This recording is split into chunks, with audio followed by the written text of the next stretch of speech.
paano ito? Ikaw ito? Indian po niyan.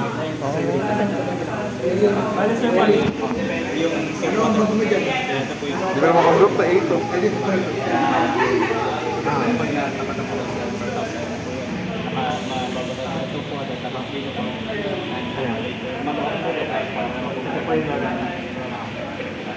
Hindi, ito para saan to?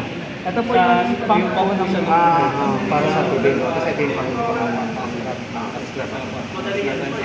Ba't may sound effects na? Yung water po na pang-mensaon sa Ano ka niya sir? Saan kala yung magan? fan. Uy! Bali, titigil naman po ito. Ito naman po yung ano. Tapos after 5 seconds po, titigil din po yung ano. Sige na po ito. Ayun po bali Yung ano. Sige, ano. Yung general clock diagram namin sir. Yung input po namin is power supply po ng 12 volts. Para nasaksak.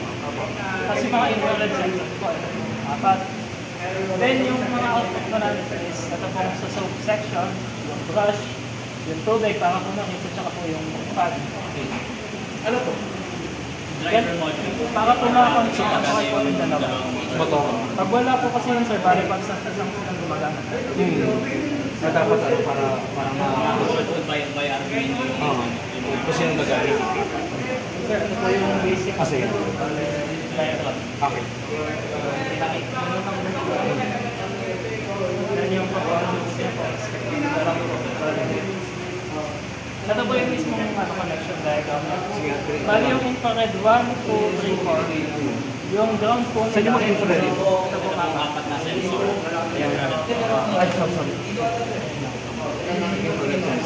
Bali yung ground po ng apat na yan at saka po yung mga voltage po nila, parallel po silang lahat dito sa breadboard. Gamit ang breadboard po. Then po, yung mga output po nila is connected naman po sa Arduino.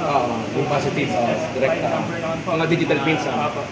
Then yung fan po at saka yung brush, parallel po yung ano po nila, ground. Na-connected din, nababalik po sa Arduino. Power naman po ng 5 volts ng Arduino yan. Bale, ito pong dalawa is na gumagana po gamit po yung Arduino. voltage po Ito sa naman po ang dalawang motor port naman po sa driver. Sa driver. Kaya ano po sila, connect po sila sa mga positive negative. Pero anong voltahe nitong motor? 12 volts po 12 yung volts po ang driver. Ay, itong mga motor pump. Ito naman po 5 volts. 5 volts po pala yung So, ginamit. saan nakakonekta yung 12 volts?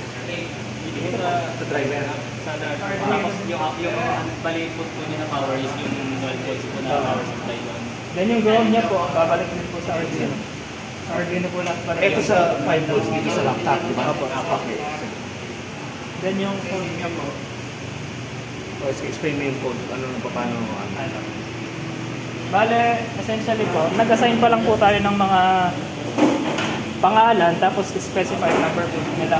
Para kapag po nilagay po sa void set, ang kunwari po infrared 1, kung ano po yung pin na, yung number na ako lagay dito, yun po yung pin na nakaset nito. Para hindi lang po siya malito po na pin mode 11, tapos input. Bale, hindi mo po alam kung ano po yung component na nakakonect. Bale, yun lang po yung nangyayari doon. Then sa void loop, yung nangyayari po dito, if IR1 is high, gagana po yung pump. So, kaya po kapag po na-detect po ito, gumagana po ito. Pag-detect ng infrared. Opo. Then, kapag naman po yung IR2 is high, gagana po itong brush at titigil naman po ito. Ito naman po yung mag-low. Nag-brush na ngayon. Pero nag-assign ka ng delay? Hindi po. Bali, titigil po sila depende po Sa next na lang. Pag na-sense, stop siya. Mag-stop siya. tumigil. Tapos ito naman po gagana. Bali, yung may delay lang po ito pong IR4. Lang po. Yung sa Ito driver po lang. tumigil.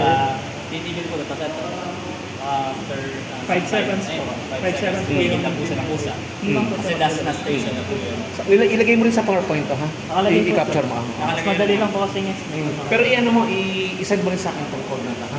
Para ma-assign din ko rin. So, paano po i-send sir? Hindi, yung sa file lang ng Arduino. Di ba may file yun na? Next file. M-file tapos ano, ha? Okay na yan? Okay na po. Sige. Very good, excellent. Paano ko i-send sir? Hi ka sir. Ha? Hi. Congrats. Ha? Sa electives po ba isa-send sa GC? Oo. Kahit sa personal ko lang laan. Saan yung mga group mo? Kami lang po. Kayong dalawa lang? Hindi, kami lang po yung nandito. Hindi, okay. Papicturean lang tayo. Kasama yung